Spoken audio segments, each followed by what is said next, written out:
There's a few companies out there trying their luck with this new modular phone idea. Andy Rubin's Essential phone has a couple of magnetic pins on the back for connecting a 360 camera. And then there's the famous Project Ara from Google, which was unfortunately scrapped at the end of last year. There seems to be only one company at the moment that's actually doing this right, and that's Lenovo with their Moto Z line. Introducing Moto Mods. Now, the Moto Z and the Moto Z2 Play are the two phones you can buy right now that are already geared up for these mods. The one we have here is the Moto Z, and the phone itself is great. A 1440p AMOLED display, 4GB of RAM with an Adreno 530. This would have to be the thinnest phone I've ever held, at only 5.2mm. It's quick, responsive, and an all-round great phone, with some handy features built in, like the chop-chop motion to activate the flashlight, or twist for camera. But flipping over to the back, you can see these magnetic pogo pins sitting at the bottom. This is how you connect your mods. So in the box you get a plastic case to surround the edges of the phone, and then just a basic cover plate that you can slap on the back to change the look of the phone, which is cool. The magnets are very strong, and once it connects it's quite secure.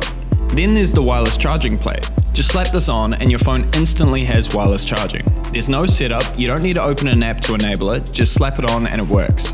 The next mod I would consider pretty essential, and that's the Moto TurboPower Pack. This is basically a 3490 mAh battery pack that you just connect to the back of your phone to instantly extend the battery. The cool thing about this mod is you can see the levels of both batteries in the notification center, and you can also pick between two charging modes. The first is turbo mode, and this quickly gets your phone back up to 100%, but the one I like to use is efficiency mode. What this does is keep your phone's battery sitting at 80% while it uses the battery from the mod, basically just extending the battery life. After a full day of moderate use, the mod still had 20% battery, and it hadn't even touched the phone's battery yet. Because the Moto is such a thin phone already, adding this battery pack to the back really doesn't feel bulky at all. The next one we're going to look at is the JBL Soundboost Speaker, and this one does add a bit of bulk, but it really works well.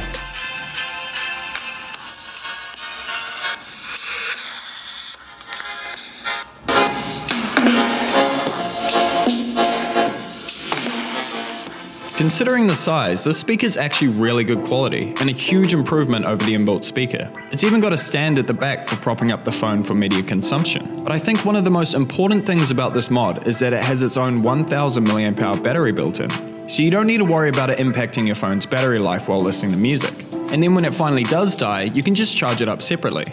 Now, my hands down favorite mod would have to be the Insta-share projector. That's right, a projector built into a mod the size of a phone case. Just slap this on the back, hit this button, and your phone screen will instantly be projected onto the wall. And it's actually surprisingly clear considering it's 480p. Again, it has its own battery built in for power, and you even get a stand for adjusting the angle. The projector can also auto-adjust for the angle of the wall, and the whole thing just works brilliantly. I just connected a Bluetooth controller and I was able to play games projected on the wall at 70 inches. And this whole setup can fit in your pocket. The thing that makes these mods so good is simply their ease of use. You don't need to restart your phone, touch any settings, or even put any thought into it at all. Going to the beach? Slap on the speaker mod. Got a work presentation? Connect the projector mod. Not going to be back home tonight? Slap on the battery mod. It really is that simple. And the best thing is, this is just the beginning. Motorola have more mods on the way. There's a magnetic car mount, which can instantly launch Android Auto when connected. A Hasselblad branded camera mod with built-in 10x optical zoom and Xeon flash. There's a Moto gamepad, which adds almost Nintendo Switch-like controls to your phone. And a 360 camera mod. Motorola have also made development kits available, which is making for some awesome community-made mods. There's an RGB notification rim light, a slide-out physical keyboard mod, and even things like air quality sensors. The sky's the limit with these, and Motorola have said that these mods will work with future generations of the Moto Z phones as well. It's a painless system with a bright and exciting future ahead. You can pop into your local PB and check them out yourself, or shop online at pbtech.co.nz. I'm Eli from PB Tech, remember to like, subscribe, and I'll catch you next time.